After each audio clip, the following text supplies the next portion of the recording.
So I wanted to start this first video in a really dingy, dark basement room.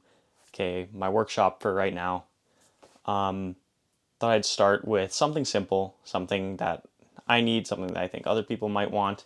So I thought I could start with a headphone stand. Now, when I was on a trip a while ago, I brought the one that I had with me. It was just a cheap one that I got off Amazon and left it there. So I have just been either laying my headphones flat on my desk, or I printed this little hook that I screwed to the underside of my desk. I've been hanging it there. So I wanted something that looked more practical, that could actually hold my headphones on the top of my desk while at the same time kind of looking nice and rustic, which is the style that I wanted to go with. And I thought that would be a perfect first project just for me right now and just for this channel. Before we delve into deeper things, being that this is prototype workshop, everything that I do first isn't giving me my final design. Later down the line, when I have better tools, when I have better skills, when I figure things out more, I want to come back to my ideas and improve on them. So first, when I was looking for what exact design, what 2D dimensions I wanted for my stand, I started off by kind of thinking I wanted a arm, kind of like a boom arm that you would have for a microphone. But after designing one really simple model in CAD, I realized probably wouldn't be the easiest for me to print everything. I would need a lot of parts, and I wanted to make my headphone stand in as few separate parts as possible to make it easiest on me. So I went from making two designs of that arm feature to switching over to kind of making an omega symbol, which is some of the designs that you can see online. So I went through a few iterations of making this kind of omega swoop symbol. I started off with a design that was good, but way too small for my headphones. And, kind of looking at the general size of my headphones and others' headphones, I would need to make the design way bigger. So I moved on to blowing up the design by, I think, 3 times is what I did. And that was way too big, but I liked the height on it. So I kind of started shrinking down the design, making it skinnier, and kind of increasing the pinch near the center so that when I put the headphones on, they weren't being stretched. Because I found out online that some people had reviews saying some headphone stands that actually had that general bulbous shape at the top, and when you put your headphones on it, it stretches out the upper band that goes on the top of your head. And over time, that is, that's cyclical deformation. So you're going to have stretching, compressing, and over time, that springiness of the metal in that upper band is going to go away, and your headphones are going to be stretched out more. Now, that might not be an issue if when you put it on your head because it's still smaller than your head, but just to extend the life of my headphones, I didn't want to be stretching it out that much. So I then went to a design where I had just the upper curve that the headphone headrest would sit on, and it would go down to a straight line that would then go down into the bottom platform. I liked it, it worked. The only problem was I wanted to incorporate antique or restored wood into my design because I think that looks really nice on a black or white or other colorful background, especially with the theme that I have going on with my own setup. So having that small center strip in the middle, that wasn't enough space for me to actually incorporate wood. I would have a very small section of wood, and it would feel way too small and not robust enough. I extended that curve down and I pinched the center as much as I could so I could kind of fulfill the geometry of my headphones. And I printed out one more design of that, and it worked really well. And I ended up with this design that was printed in the full thickness. And this is what I was going to go with from here on out. So after I was done designing the stand that I wanted in CAD, flipping between what I know, which is NX, and then what I knew I would need in the future because I won't have NX forever, I switched to Fusion 360, trying to figure out the quirks of that. But I got through it in the end, so I was able to get some designs that I can print. But right after I was done printing, I kind of realized I have nowhere to work. I don't have, I didn't have this workbench before. I just kind of had a corner of tools, laying all in basement washroom and in my car.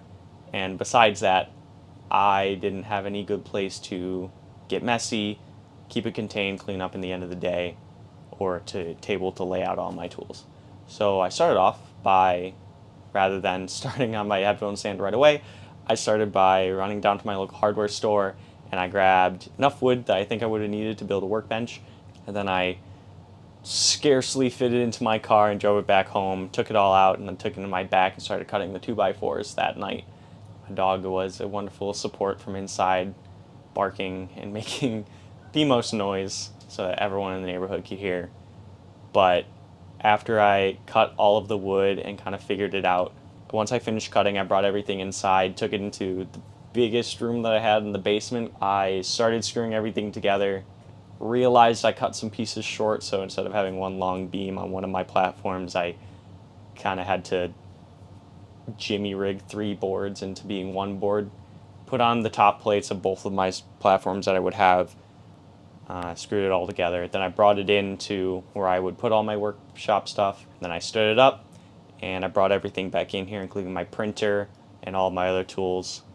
Probably wasn't the best idea to bring a 3D printer into a very dusty environment, as I would be cutting wood later and sanding. But for right now, given that my printer is enclosed, I think that works more or less okay. So once I got that finished, I could get all my tools back in here, and then I could start the whole project that I wanted to do from the beginning. So this is kind of a side project, but I needed it in the end. Now that I have a workbench, I could dive right into doing my work. So I sent this model to my printer. It took, I think, 17 hours to print, which was a long time, but on my printer I think it was faster than most printers because I have the really nice Bamboo Labs printer, which I highly recommend it if you want it. Everyone has their own opinions, but I quite like it. So once that print was done, after 17 hours, I pulled it out. I measured some diagrams onto the board of restored wood that I grabbed from my local hardware store. They had some left over, so they let me have it for, I think, $2. I don't have any woodworking power tools, as I said earlier. So cutting this out, I got a pull saw and I just cut a lot of slits in it and hammered those out, and then I started trying to chisel away the shape. And after a really long time, think about 2 days of me cutting, carving, and just chipping away at this piece of wood, I got the general shape out, but I realized it would take way too long to shape the inner shape of the headphone stand because I had the general shape out, but it just wasn't good enough. And with all the different warping that happens with printing, which might be on the scale of millimeters, cutting the piece of wood also, I cut a little too much on one edge, not enough on the other edge. I ended up cutting too much away, and it had too many gaps in it, and I didn't like it.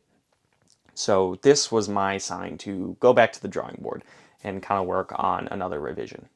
With everything that I bought, I realized that I still don't have the tools to make that funky shape that I designed initially. So I wanted to keep the outer geometry of the headphone stand going down into the base plate that I wanted to make later on, but I still wanted to have wood in it to give it that kind of that luster and that different breakup of color and texture. For right now, for my first version, I just decided to create a strip of wood that would go down the center. It's about 1 inch or 2 in diameter. That would still give you that breakup of texture, but was easy for me to make. I redesigned that, I printed it, and I marked out the size of wood that I would need. I took the other piece I was going to cut, and because I'm only cutting out a very thin rectangle, I could easily cut the wood with my pole saw, and then all I needed to do was spend hours upon hours sanding it down, going from 60 all the way to 330 grit, and then I chamfered the edges of all the wood just to give it a more dynamic look across the surface. My point in doing all this was I wanted to make something right now that I could actually do on scale. I want to be able to make a couple of these for people watching and anyone else that wants one. And everything else that I make from here on out, I also want to sell a few things as long as it's not too big. So that was luckily the final touches on the actual stand itself. Now, the last actual hardware that I wanted to add to the stand was a base. I thought that my design right now kind of went down to too much of a point, and honestly, I didn't really expect it to stay standing up if you just put your headphones on it, but you could push it over.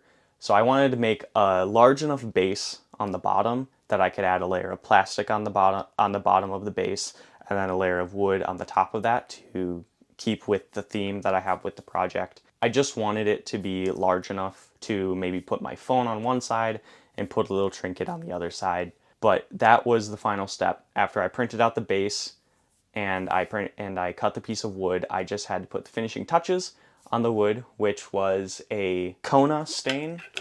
I just bought this at my local hardware store, stained it, and I gave it one-ish to two layers, and then I put a finishing paste on the top of it to protect it, just a natural paste so it doesn't add any color or any texture to it besides a waxy finish. After that, I was ready to get my two-part epoxy out, and I epoxied the wood to the base of plastic that I printed, and I epoxied my two accent strips into both sides of the main stand frame. So the prints that I made, I do like the color of the black, and I wish I could have kept it. As much as I tried to print the base and the frame of the headphone stand to limit the amount of layer lines that you could see, in the end they were still there, and I didn't really like that as much. I got some automotive filler and primer, and after spraying a layer on all of my prints, it comes off really nicely when you sand, and when you go up to the higher grits you can actually polish it, which unfortunately for me was kind of annoying because I need the next layer to stick pretty well. But I got it to a nice finish, and I sprayed it with a matte black coating on the top just because I wanted to keep that black look for right now or for what I was doing. I thought after this that I may have wanted not a gloss look but a satin texture to the top. So I bought a satin clear coat and I sprayed it on, and immediately after it started drying, I hated it. I tried to sand this off as best as possible, and I sprayed another matte black layer on the top. It didn't come out exactly perfect for mine, but in the future when I make more, I'm not going to be making that mistake, and I will just be spraying it with the filler primer, sanding it down, and then spraying the matte black on top. The last little bit after epoxying the wood onto both the base plate and the main frame of the stand was I put in some heat inserts into the bottom of the stand so that I could screw in two bolts to attach the base plate and the frame together. I got the bolts in and I put it all together, and after that I just had to let it sit, let everything dry, and after a day or two this was what I was left with. I really like the design. I think that the base is a little big, but after using it to put my phone on, and I have this little 3D printed octopus that I just put on there, I think it looks really well. It goes really good on my desk. Put some pictures behind it, and it holds my headphones really well. It's almost like a trophy stand for my headphones. It kind of accentuates the different aspects of my setup that I have on my desk, and I could not be more proud of right now what I have done with the tools that I had. Again, as I've said, I wanted to do more things. I wanted to change the design just a little bit, but I don't have the tools right now to do that. What I've kind of figured out is if you don't have the tools, you work with what you have, and I can't be mad about what I've done with what I have. Just a little shameful advertising. I have a Etsy page that I will be selling a handful of these if anyone wants them. I will be making them now that I know how to make one of them the right way from start to finish. It shouldn't take me long, and they should be of way better quality than mine was, because I won't have to go through so much testing to figure out how I want to finish it. If you do buy one, thank you so much. It supports my passion in wanting to build things not only for you guys but for myself and for my friends and family. It gives me this ability to fulfill a side hobby that if any of you are thinking about doing, I can tell you from personal experience now, this was one of the most fun things I've ever done. And also, if you have any recommendations for how to do different forms of woodworking, carpentry, or any forms of hardware manufacturing, let me know. I think that not only I can learn from from what you guys have to say, but also anyone that wants to get into this, they also have the comments to look at too, because everyone can see them, so everyone can learn. I also have a Patreon that I'm setting up right now. If you want to support me in that form, if you feel that you like my content and you want to see more or you have any ideas, let me know in the comments. If you follow my Patreon, let me know on there so I can talk to you guys. And I hope that I can produce a lot of better things in the future so you all can see. And I'm glad you guys are here with me to see my journey. So thank you.